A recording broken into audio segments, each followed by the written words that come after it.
name is Julius, better known in the barber and hair world as Julius Caesar. I'm 27. I'm a Los Angeles transplant out of the San Francisco Bay Area. I'm educated for Layrite men's grooming products. Also was just newly signed with Wall Professional on their education and artistic team. I really love what I do. This is something that I definitely, it's in my veins. It's a passion. I've never worked a day in my life since 13 years ago. And I wouldn't look back and change anything in the world. It's just amazing being a barber. I see myself working in the fashion industry down the line as well. But this is my foundation, barbering and hairstyling and being a positive mentor for people young and old, to be able to share this passion and knowledge with the world. I grew up Catholic, so I'm definitely a God-fearing man, and I owe it up all to him, and I always pray and look up to God. I mean, I know religion's somewhat of a foggy realm for a lot of people in conversation, but definitely, I give all of it up to him at the end of the day. Secondly, definitely my mother. My mom, is somebody that's proven and shown to me what hard work really meant, and being able to love genuinely and not forcefully. It was a little bit of tough love, but definitely it made me the strong person I am. Now, in terms of the barber world, people all around me are my mentors. My mentors are also the ones I teach as well. Like it's a life game that I learn from everybody, but definitely the ones that I've grown with are the ones that I respect and look up to too. Like my best friend since 5th grade, he's back in the Bay Area. His name is Junior Argente. He has 2 kids and he has a house, and it's cool for me to see those type of successes. You know what I mean? I'm a single man. I'm in LA living my life and traveling the world as well. But it's cool to see that we both were able to do this through barbering. Another person like Vincent Garcia, which is one of my business partners back in LA at Gray Matter. He took me in with open arms when I moved to LA, and he's a perfect person to say of being having the general trait of humility, genuine humility, and everyone else before him, and having a genuine heart and doing it with a whole heart at the same time. Other than that, I mean, everybody inspires me, and I'm always looking for constant new inspiration within not only my peers but strangers and such things like that, for sure. Social media for me was always something that was fun. I was one of those kids that, like, I don't know, this probably ages me a bit, but definitely like when Zanga was around. You guys know what Zanga was? It's like a little blog, whatever, and that was and like obviously AOL Instant Messenger. I believe that was the first type of social media. But going into like things like that and MySpace, and then there's Facebook, and now what is Instagram? And Instagram is that catapulted my career, I would say, or at least helped aid in. That's the main social media I definitely focus on. I'm extremely thankful for something like Instagram. It's one of those things where in the game and industry of visuals, whether it be art, fashion, hair, music, anything where it's all visual, something like Instagram where it's the pure aesthetics of it is visual, is extremely powerful. And us youth, I'm not the youngest, I'm 27, but us youth, the generation Y, all of us are caught up in this looking at the phone all the time, and people say you're just rotting your brain. I don't see it that way. They say that saying, having a bunch of followers on Instagram is like being rich in Monopoly, which is pretty much saying like, it doesn't mean anything, which I find to be totally ignorant and incorrect, because I definitely have progressively and financially have made gains because of my social media. Things I would suggest to people in terms of social media, and specifically Instagram, is, just be you. It's like, it's not something that you should go out there and force yourself into. And if it's not for you, especially if like bigger corporate businesses, you see all these people dumping a ton of money now into digital marketing with apps that are actually free, because they are too deep into the corporate world to now where somebody else has to do it. I mean, for me, for a lot of us youth, we're still in the grunt of it all.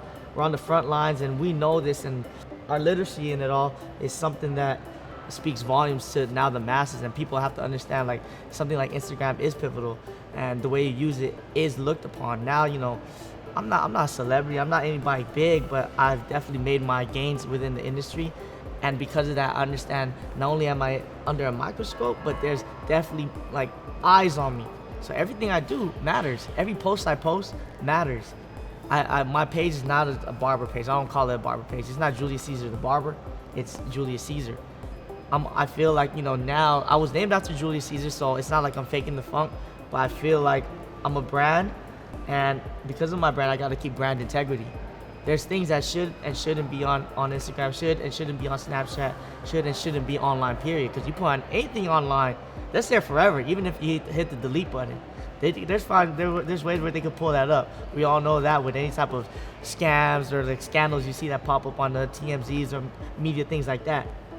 But it's also a positive thing by stuff that you post, because you got people like American Salon, amazing pages that help amplify our specific careers, to where you do good, it gets seen. Like here I am, like I'm from a little town back in the Bay Area of California, but now I'm able to travel literally all around the world, and I'm sitting in front of a camera talking to people that actually care about me and care about and interested in what I'm talking about, to be able to share it with the rest of the world, whether they care or not. But they believe in me. You guys believe in me. So yeah, I'm gonna be genuine about it, and everything you see me post is gonna be all me. You know what I mean? You might see an occasional gym selfie because I'm on my fit stuff now, but you might see a nice haircut on my Snapchat. You're gonna definitely see a lot of tour stuff of all the shows I'm doing with my lay ride team, and that's what it is. I like to show a little bit of everything, a little bit of who I am outside and inside the shop, and make sure every time you do see me in person, and this is important with everybody, make sure it matches up. Whatever you're talking about on there, whatever you're seeing on that level, be sure that when they see you in real life, it makes sense. And I hope that's what happens. I hope that's my end result. By the time you meet me and actually shake my hand or talk to me, you're like, oh wow, that really is him. You know what I mean? It's just like seeing a McDonald's Big Mac. You see it looks all pretty in the picture, but then when you see it's like all lopsided and the cheese is running out. I don't want to be like that. I want to be wholesome and genuine for sure. So social media is insane. I could talk about it all day. And I believe, and I say thumbs up on it, and Instagram has to stay alive, and if not, I'm prepared for the next one. So I think altogether, the communal effect of it all is amazing. But like with anything, overexposure usually leads to exploitation, and now there is like a lot of oversaturation of people, let's be honest, that's getting into the hair industry, period, honestly for the wrong reasons. But on the flip side of things, us that's genuine, and even the new people that's genuinely wanting to do it, it's putting an attractive eye on us to now where it's not looked upon like as an end result, like the movie Grease, where she's like, she goes to beauty school and she's a dropout, there's nothing else, so she's working at a restaurant. Like for me, when I went to barber college, I knew it's what I wanted to do, but my barber college was right in the middle of one of San Francisco's most brutal like districts, and that barber college is closed now. But I'm proud to have come from a college like that, because it humbled me, because my classmates were parolees, and they were in the program just to be on their good behavior. You know what I mean? My clients were essentially like, drug dealers from around the block or homeless people and things like that. Now there's all these cool programs and schools and classes that you could attend that keeps you away from all of that, which is amazing. I'm forever gonna be a student of life, and especially in hair, no matter if they give me the educator role or not, I'm an educator to become more of a student for the whole industry and find out more about myself. And that's cool. I mean, the communal aspect of it all, we're all joining together to not only you have this hair world, this makeup world, this stylist world, and this barber world. And for the longest time, it was like, I don't really need to mess around with them. I don't really need to mess around with barbers. I don't really need to mess around with Cosmo. But for the longest time, boom, boom, boom, boom, boom. What you have now is the conjoining, and you have events like this where the barber aspect is actually pivotal. It's just not one little booth that's in the corner or whatever. People are actually attracted to it and asking, I have so many Cosmos come up to us all day and say, yeah, I really want to learn barbering now. That didn't happen before. It's either you pick and choose. And same with barbers. Barbers didn't want to become hairstylists. I want color. I don't want to touch color. I want to fade them up. Straight razors all day. Now I want to learn color. And this communal effect that's something that's made the world smaller because of things like social media and Instagram. So where now I go to these shows and I meet great people like everybody on my late ride team without even having to met them before since our first show. So now we're already family, and going to these shows, meeting cool people like out from the other side of the ballpark, which is the color world or the Cosmo world. Great dudes like Hair God Zito and Lynn B. Scene and Larissa Doll and all them.